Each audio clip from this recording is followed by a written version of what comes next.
Her mind was razor-sharp, trained entirely on the mission ahead. But beneath the steel focus, a quieter awareness stirred. This operation mirrored her father's last deployment in almost eerie detail. The same unforgiving terrain, the same extreme range requirements, the same fragile margin for error. "Extraction team reports ready for insertion," came Commander Jackson Reeves' voice over comms. "Stand by for final authorization." As they waited, Elias Cross kept his gaze on her, observing her through his binoculars with a different kind of focus. "You didn't come just to prove yourself, did you?" Lyra didn't look away. "No, I came because I knew this mission was coming. I recognized the setup." "Recognized it how?" "Because it's nearly identical to Operation Longshot," she said quietly. "Same requirements, same tactical footprint. I've been watching for this for years." "You tracked it?" Cross asked, surprised. She nodded once. 8 years. Every op that even resembled my father's final mission, I studied them. When this unit got the call, I knew. It wasn't a coincidence. Before he could respond, static crackled in their earpieces. "All units, mission is green. Repeat, mission is green. Extraction team moving in." Through her scope, Lyra watched the extraction squad descend into the valley. Their movement was seamless, well coordinated. A perfect execution from the ground. But through her elevated optics, she saw what they could not, figures in the tree line. Not enemy combatants, civilians. "Elias," she said softly, keeping her eye in the scope. "Northeast quadrant. Grid 4-5, do you see what I see?" The steel plate sat silently at 3,500 meters, a range most considered mythical. Nobody breathing can land that shot more than once. Sergeant Major Ronan Strake proclaimed, the gravel in his voice seasoned with conviction. His audience of elite snipers nodded, fully buying in. No one noticed the solitary figure stationed on the ridge far beyond, setting up with mechanical calm. Just before Strake inhaled to continue, the steel target shattered in a sudden burst of dust and debris. Heads turned in shock. No one had heard a shot. 3 heartbeats later, the delayed crack of the rifle finally echoed through the canyon. Strake's jaw tightened, his confidence evaporating. "She's back," he muttered under his breath. "What city are you tuning in from? If tales of grit and reckoning speak to you, subscribe now for more stories where loyalty and betrayal collide." The dawn light stretched across the sprawling terrain of the Kadara Special Warfare Complex, lighting up airborne grit that danced in the dry air. 20 hand-picked snipers sat in sharp formation before Sergeant Major Ronan Strake, his uniform a battlefield of ribbons and insignias. Every creased line on his face told stories of war zones, and his legacy loomed large. He was the program's most revered sniper mentor, having molded killers from rookies for over 2 decades. "Listen up," Strake barked, pacing slowly, his boots churning up dust devils. "Today we divide the legends from the wannabes." His cracked lips curled into a cold grin.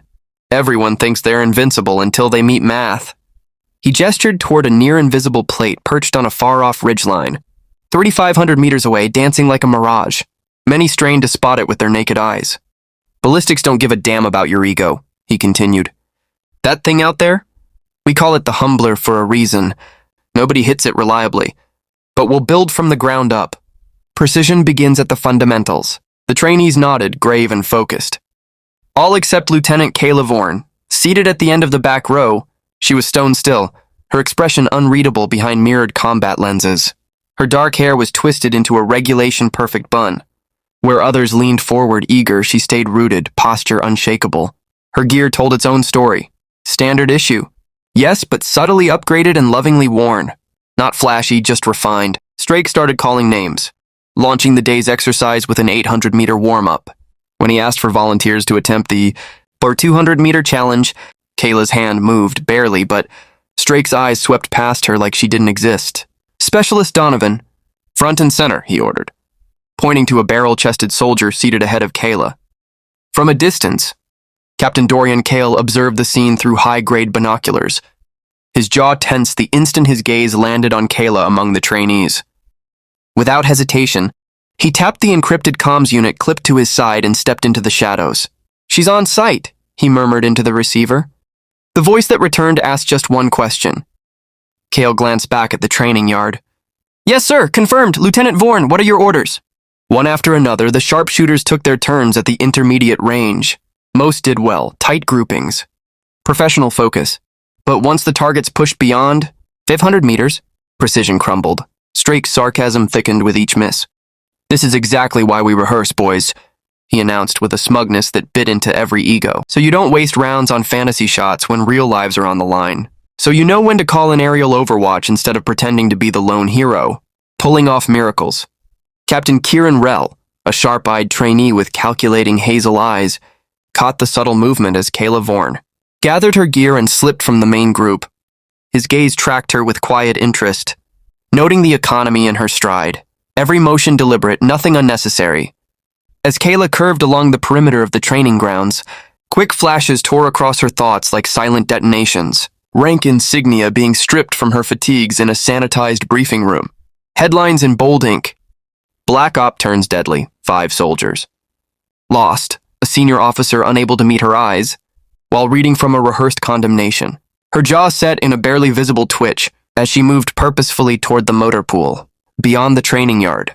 Nearly 4,000 meters out, Kayla found a perch atop a rugged stone outcropping, giving her an unobstructed view of the full compound. From here, she could watch both the live fire course and the legendary long-distance target, all while remaining undetectable to casual surveillance. Every movement was razor-sharp, the result of brutal repetition in far more unforgiving arenas. From a weathered case with chipped stencils in Cyrillic, she drew the disassembled pieces of a uniquely modified sniper rifle. The weapon had no serial number and no country of origin. Its components handpicked from niche manufacturers across continents. She assembled it with the calm swiftness of someone whose hands remembered each motion better than muscle memory itself. Peering through a military-grade spotting scope, Kayla zeroed in on Strake's continued lecture, his arms slicing the air as he gestured toward the infamous impossible target while recruits missed by meters at shorter distances. Nearby, Captain Dorian Kale moved restlessly, still whispering into a secured comm unit, scanning the ridge lines with growing unease. "She's on sight," Kyle murmured, urgency low but thick. "I don't know what she's aiming for, but with her record, we may need to pull everyone out now." "Sir, what are your orders?" As Kayla locked the final pieces of her rifle into place, her fingers paused briefly over 5 engraved call signs etched into the stock. They were the fallen, men from Operation Shadowfall. Men who'd never made it home. The memory surged, night vision. Green illuminating. A hostile compound that shouldn't have existed. Enemies waiting for them like it had all been pre-scripted. Dead comms, broken promises. "They said it was a rescue op," she whispered, eyes tracking Kale through her scope. "But we were never meant to leave, were we, Captain?" With surgical calm, she began calculating the nightmare array of variables required for this range. She accounted for every layer of wind drift across terrain levels, micro changes in elevation temperature, barometric shifts, rotational curvature, and the bullet's spin drift. Most sharpshooters never trained for this depth of precision. The target warped in and out of sight through mirage distortions rippling from the sun-scorched floor. This would demand timing as patient as it was perfect. Kayla's breathing slowed. 4 seconds in, hold, 4 seconds out. Her pulse lowered to 40. BPM, voluntarily, triggered through years of neural discipline. Down below, Captain Rell completed his shooting cycle and returned to the observation detail. But instead of watching Strake's theatrics like the others, his attention drifted to the outer cliffs. Something felt off. For a fraction of a second, his line of sight hovered over Kayla's position, but kept moving unaware. Still, a flicker of uncertainty crossed his brow. They say the longest confirmed combat kill was just over 3,500 meters, Strake was saying, his tone dismissive, pride swelling in his chest. "I say that was pure accident, not repeatable skill. You want to be elite? Focus on reliable performance under pressure at logical distances." Kayla completed her calculations, adjusting for the sudden but subtle crosswind now slipping in from the west. Her breath slowed even further as she melted into the rifle's chassis, her frame grounding into the earth like roots anchoring deep into stone. Kayla Vorn had learned over years of unforgiving operations how to read the environment, the way some read poetry, the language of subtle shifts and invisible forces. A flicker of movement in far-off grass meant wind shearing from the west. The ripple of mirage bending a tree line revealed atmospheric instability. The slow stretch of metal on the distant plate. Stand betrayed heat. Expansion as morning bled into noon. Down below, Sergeant Major Ronan Strake pulled the recruits tight for a final huddle. "What I say next might just save your life," he told them. "Know your limits. Don't chase ego." Don't take a shot unless you can make it 10 out of 10. He jabbed a gloved finger toward the glinting steel at 3,500 meters. That target isn't there to inspire you. It's there to warn you. Some things are beyond what humans can pull off. No matter what fairy tales you've heard. A black SUV with federal tags rolled up to the perimeter of the training zone. Captain Dorian Kyle moved swiftly to meet it, posture suddenly formal. The passenger door opened, revealing General Silas Wren, stoic, silver-haired, sharp-eyed, followed by two aides carrying encrypted devices. Meanwhile, Strake kept speaking, unaware of Wren's arrival. They used to talk about a shooter who could land rounds at this range, he said with a scoff. They called her Ghost, supposedly made confirmed kills that made no sense to the laws of physics. He smirked. But legends are for lullabies. You want real success? Trust science, trust your scope, and never gamble human lives on folklore. Far above, Kayla entered a flow state. Her consciousness receded from the noise of the world. Only 3 anchors remained: her breath, the rifle's center of mass, and the target framed in her crosshairs. She drew in one last breath, paused in the stillness, between heartbeats, the stillest, point of the body, and squeezed. The trigger with deliberate control. The shot snapped clean from the muzzle, the rifle's advanced stabilizers, catching the recoil as though the weapon were an extension of her nervous system. Kayla tracked the round with quiet calm, watching it surf shifting wind currents, climb the edge of gravity's arc, and slice through air compressed and stretched by invisible forces. At ground level, Strake was mid-sentence when the impossible target exploded. A thunderous metallic rupture echoed, steel shards rocketing outward. The target didn't merely fall, it disintegrated. Stunned silence gripped the yard. Trainees blinked in confusion. No one had seen a shooter. No one had heard the blast. Then, exactly 3 seconds later, the report of the rifle thundered across the valley, a boom so delayed, it only confirmed how far away the shooter had been. Panic surged. Recruits hit the dirt, grabbing for rifles. Some crawled toward cover. Others scanned the ridgelines, searching for threats. Strake didn't move. He stood paralyzed, gaze locked on the mangled remains of the so-called humbler. "Secure the range!" Kale shouted, instantly snapping into action. "Everyone into the bunker, move now!" But as chaos erupted, General Wren remained unmoved, staring not at the target, but beyond it, toward the ridgeline. "Hold that order," Wren said calmly, his voice slicing through the tension. The entire unit froze in place. "No one is in danger here." Strake's voice finally returned, tight and shaken. "Sir, we've got an untracked shooter with skill levels I've never seen. We need a full lockdown and QRF on standby." "She's not untracked," Wren replied, his gaze still fixed. "Not to me." He signaled to one of his aides, who immediately began passing out sealed folders, marked classified eyes only to the senior instructors. "Read these," Wren said, voice heavy with implication. "And when you're done, she won't be unknown to you either." 3 years earlier, General Silas Wren's voice sliced through the murmurs like a scalpel. "Operation Shadowfall was sabotaged," he said firmly, "by someone within this very command." His eyes narrowed. 5 elite operators perished. One made it out alive. Sergeant Major Ronan Strake's expression shifted, shock giving way to a grim flicker of recognition. His gaze instinctively drifted toward the distant ridge. "That lone survivor," Wren continued, nodding to his aide, "was framed." The aide stepped forward and began handing out sealed folders to the circle of senior staff. Until yesterday, the truth was buried. But new evidence has surfaced. As the instructors flipped open their folders, unease deepened. One by one, their eyes widened. Tactical footage on their encrypted tablets showed Strake in covert meetings with foreign nationals in the days leading up to the mission's collapse. Accompanying documents revealed a trail of offshore financial deposits. Encrypted communication logs outlined specific mission intel that had been leaked. As the reality settled in, Strake reached for his sidearm. But a red laser dot suddenly bloomed on the center of his chest. "I wouldn't," General Wren said coolly. "Lieutenant Vorn has already made her precision clear today." 2 military police officers emerged from the main HQ and flanked Strake. He stood motionless, rage and fear battling across his face. "Sir," came a quiet voice. Captain Kieran Rell had stepped closer during the confrontation. "Who is she?"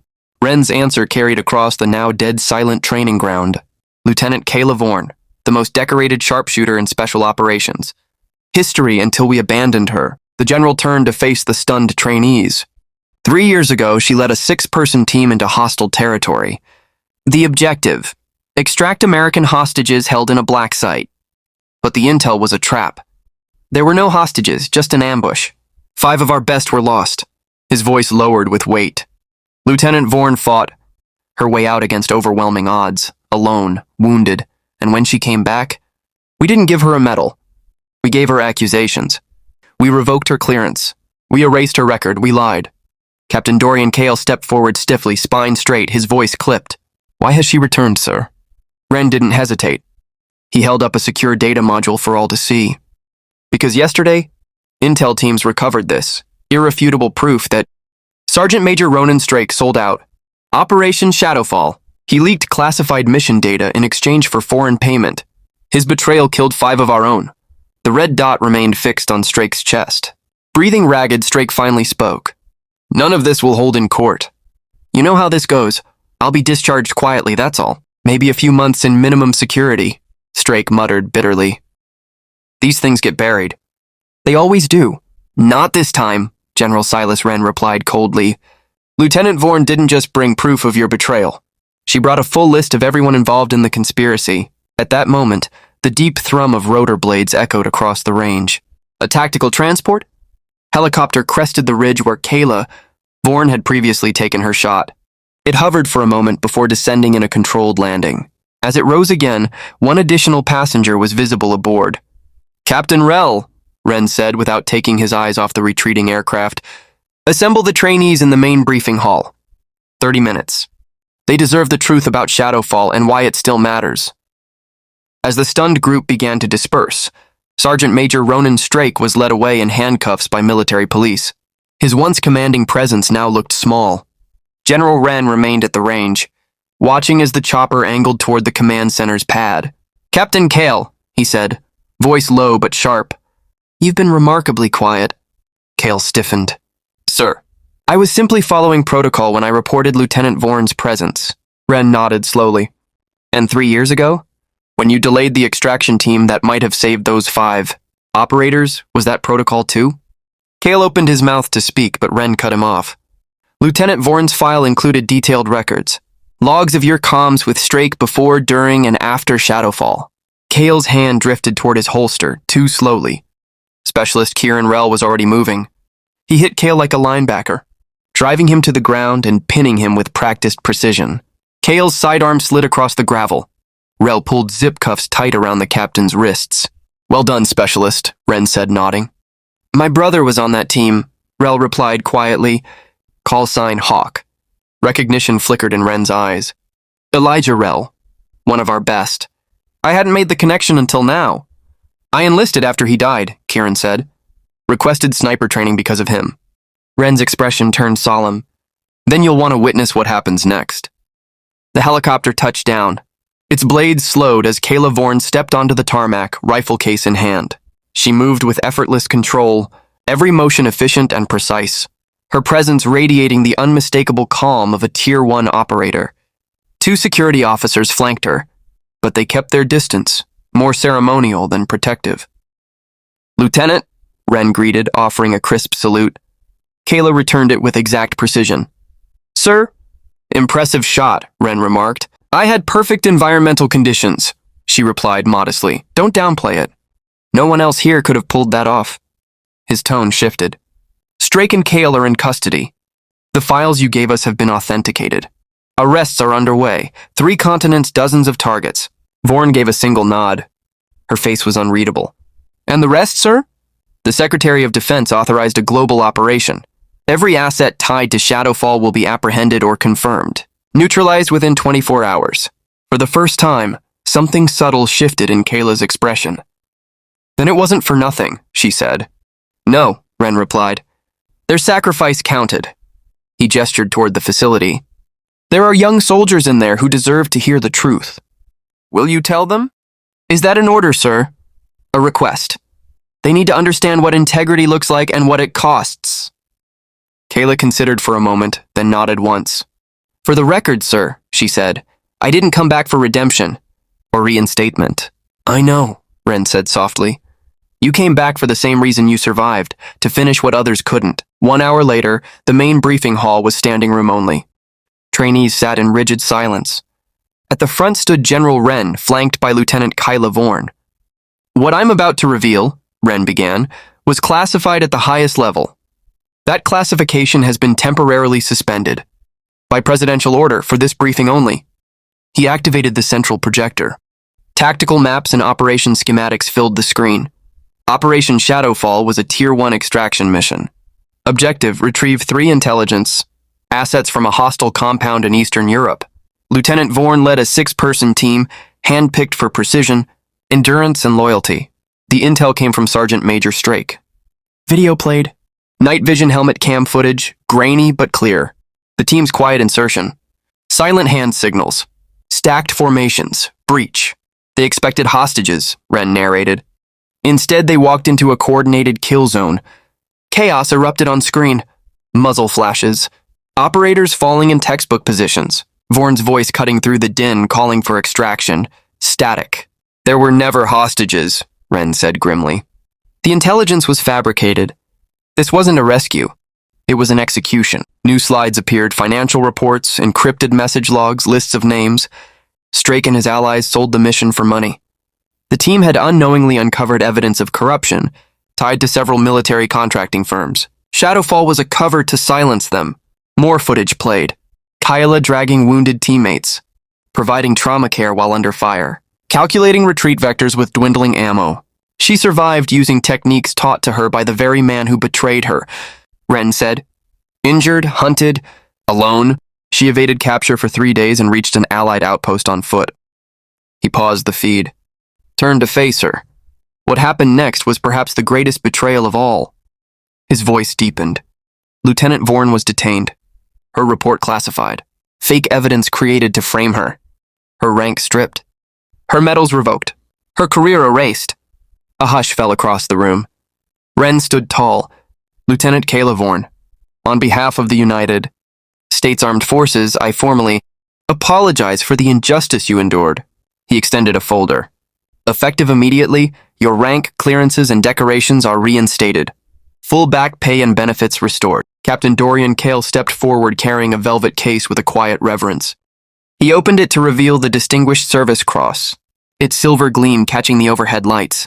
For acts of extraordinary valor during active engagement with hostile forces, he announced, and for your unshakable pursuit of truth and justice in the years since, it's my distinct honor to award you this commendation. As General Silas Wren pinned the medal onto her chest, the room of trainees rose together in a spontaneous wave of applause. Kyla Vorn stood motionless at attention, her face a mask of military discipline, though those nearest her noticed a shimmer of tears held carefully at bay. When General Wren stepped aside, he gave her a respectful nod, inviting her to the podium. The entire hall hushed. "I didn't return for medals," Kyla said, her voice calm but unwavering. "I came back because I gave my word to 5 teammates who didn't make it home. I swore I'd make sure their families knew the truth, that they fell with honor, not because of a mistake or betrayal from within." Her gaze swept across the crowd, pausing on a few of the young soldiers seated before her. What matters most isn't hitting targets or pulling off the impossible. It's integrity.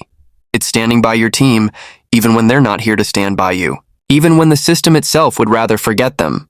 Once the formal ceremony concluded, the mood in the room shifted into something more personal. General Wren opened the floor for questions, a rare and informal bridge between command and the front lines, and a chance to hear directly from a living legend. A voice from the back rose first. "Captain Vorn, how did you stay sharp after all these years away?" A faint smile touched Kayla's lips. "I did security work overseas.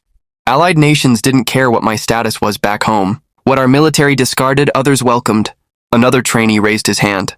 "That shot you took today, 3,500 meters. How much of that was raw skill versus math?" Kayla nodded. "All of it is math," she replied. "The difference between being good and being elite is in the number of factors you consider. Most shooters think about wind, distance, and elevation. I was taught to also calculate heat layers, air pressure changes, Earth's rotation, even the lateral drift caused by the bullet's spin." At last, Captain Kieran Rell spoke up. He hadn't said a word during the entire exchange. "Ma'am," he began, his voice carrying something deeper than curiosity.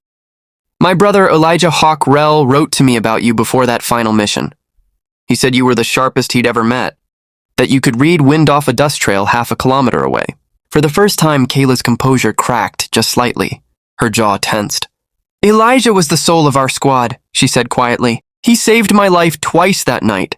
Once by pulling me out of the blast radius, and again by stepping in front of a bullet meant for me.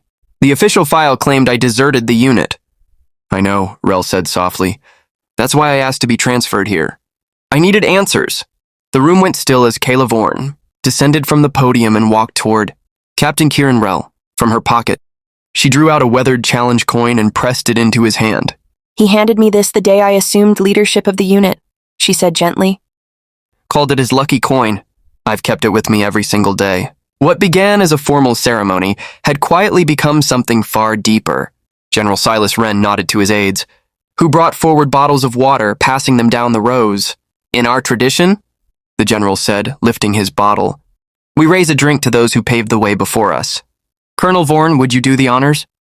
Kayla lifted her bottle, her voice unwavering and resonant. This one's on me. Until Valhalla. The soldiers echoed her words in unison. Until Valhalla. As night descended over the arid expanse of the Kadara compound, Kayla stood alone at the training field's edge, her gaze locked on the ridgeline where she had made that impossible shot. General Wren approached silently, halting just short of her solitude. It's all signed, he said quietly. Full reinstatement. Backdated 3 years. He paused. The president extends his personal apology and asked whether you'd consider returning to active duty. Kayla turned, her face calm but introspective. In what role? Any you want, he replied. Lead the new advanced sniper school. Special Ops Command, or shape training doctrine from the inside. You've got insight no one else can offer? Both from the field and from what followed. Her eyes swept back to the facility's training yard. Those recruits deserve more than we ever got. Better prep. Stronger leadership. Is that a yes, Lieutenant Colonel Vorn? General Wren asked, a hint of amusement in his voice. Kayla arched an eyebrow. Lieutenant Colonel? The promotion was finalized this afternoon, he said. Backdated, naturally. For the first time that day, Kayla Vorn allowed herself a faint chuckle. You assumed I'd say yes. And you've always done what's right for the mission, General Silas Wren replied. Even when it cost you personally. That kind of consistency means something. Kayla gave a single firm nod. Her mind was made up. I'll lead the training division, but I won't patch over the old system. I want to start from scratch, new doctrine, new metrics, everything. Consider it done, Wren answered without hesitation. You'll have full independence. Budget, personnel, facilities, whatever you need. He paused, his voice lowered. There's one more thing. The families of your fallen team are on a secure video link in the command center. If you're ready, they'd like to speak with you. Kayla's expression didn't break, but a storm shifted behind her eyes. I've waited 3 years for this moment. For the next 60 minutes, Kayla stood firm, recounting every hidden truth of Operation Shadowfall. She spoke of how each of them had fought with unwavering resolve, even when they discovered the betrayal. How they'd continued despite the odds, knowing someone had to live to expose the lie. Your husbands, your sons, your brothers, they died with honor, she said clearly. Not because of any error on my part, as the report claimed. They were betrayed by the very institution they dedicated their lives to, and I swore to them I'd find out who did it. Today that promise is kept. The command center had been cleared save for General Wren's most trusted aides. On 5 massive displays were the faces of the families, wives, mothers, fathers, sons, and daughters of those who never made it back. Kayla walked in, spine straight as steel. Mrs. Dawson, Mr. and Mrs. Rel, Mrs. Sullivan, Mr. Garcia, Mrs. Patel. She greeted them one by one. I owe you a truth that should have come 3 years ago. Mrs. Dawson, widow of Kayla's former second-in-command, leaned toward her screen. Lieutenant James always said you were the best he ever served under. We never believed the lies, not for a second. Thank you for standing your ground. One after another. The families echoed her words, grief interlaced with gratitude. Tears flowed, but there was a quiet release too. The kind of relief that comes not just from closure, but from validation. When the last feed ended, Kayla remained in her chair, emotionally exhausted yet somehow lighter. Captain Kieran Rel entered silently, special permission granted for this one conversation. He stood tall before her. Lieutenant Colonel? At ease, Captain, Kayla said gently. Your brother would be proud. Permission to speak freely, ma'am? I signed up to understand what really happened to Elijah. Well, Captain Kieran Rel said quietly, But I stayed because I wanted to become the kind of operator he was. He looked at Kayla Vorn, steady and resolute. Now that I know the truth, I'd like to request assignment to your new training program. Kayla studied him for a long moment. It's not going to be easy, she said finally. The standards I'm putting in place will be tougher than anything in the manual. With respect, ma'am. That's exactly why I want in. She gave a single nod. Request approved, Captain Rel. He blinked in surprise. Captain? General Silas Wren authorized the Battlefield Commission 10 minutes ago, she said. I need a second in command I can trust, someone who knows what we're building and why it matters. 1 year later, the old Kara facility had been renamed the Shadowfall Memorial Training Center. Under Lieutenant Colonel Kayla Vorn's leadership, the sniper school had gained a fierce reputation for being the toughest, most advanced program in the armed forces. Its graduates weren't just marksmen, they were known for unshakable ethics, discipline, and precision. Where the legendary 500-meter target once stood, there were now 5 steel plates, each etched with the name of a fallen Shadowfall operator. To graduate, a trainee had to hit one of those 5. No exceptions.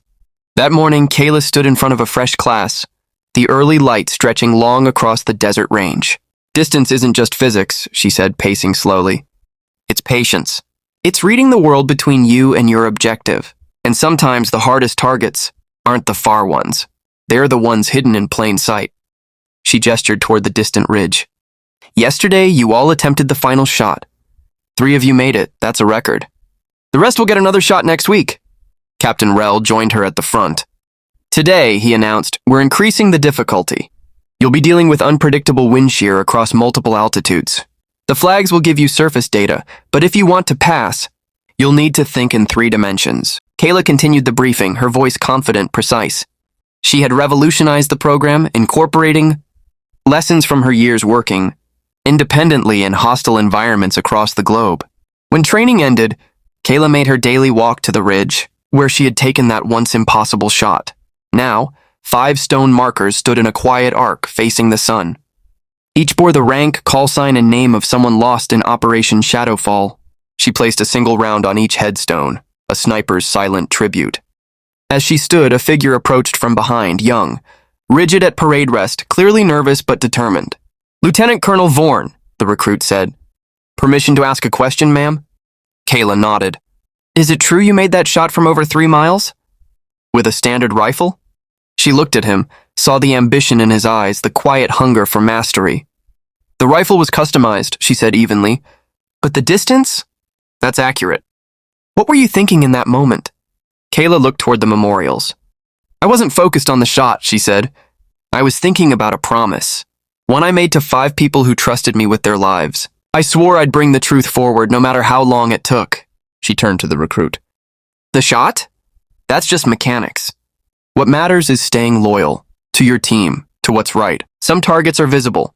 Others take time to find. But justice always finds its mark.